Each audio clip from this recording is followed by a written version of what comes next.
Good afternoon. Things had changed in a big way. Noah and his sons came off of the ark. And as they looked around, it was only them. It was only them as people that were left on the earth. And the animals that came off the ark, they were the only animals that were alive on the earth. Things had changed in a big way. And they had been on the ark for a year. They had heard and known that this was going to happen for years before that. They knew that there was going to be a flood, that God was going to destroy everything. And now they were seeing it with their own eyes. They were seeing the destruction. They were seeing the deadness of the world. They were the only ones alive.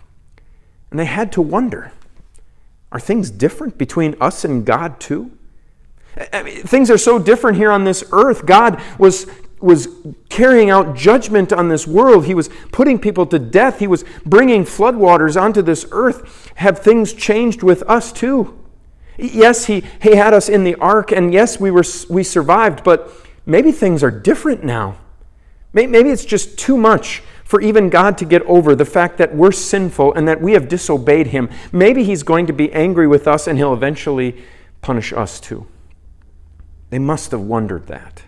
And maybe you've wondered the same thing. Have the things that I've done against God, are they too much to overcome? Are they too much for God to look away from, or for God to free me from those sins? Is it too much? Is my relationship with God beyond repair? Well, God gave them the answer.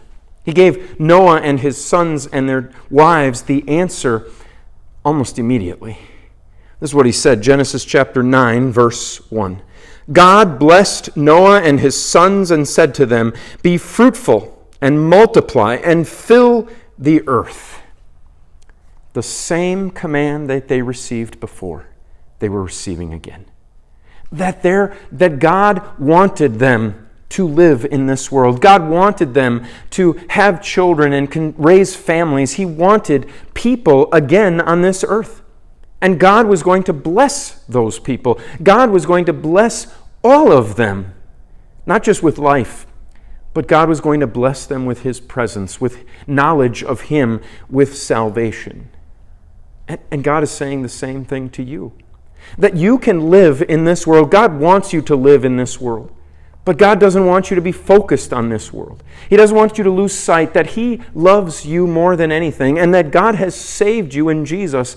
And so you can be fruitful, you can multiply here in this world, and then be ready, be waiting for when God is going to take you home to be with Him forever in heaven, not for punishment, but because He loves you and He saves you.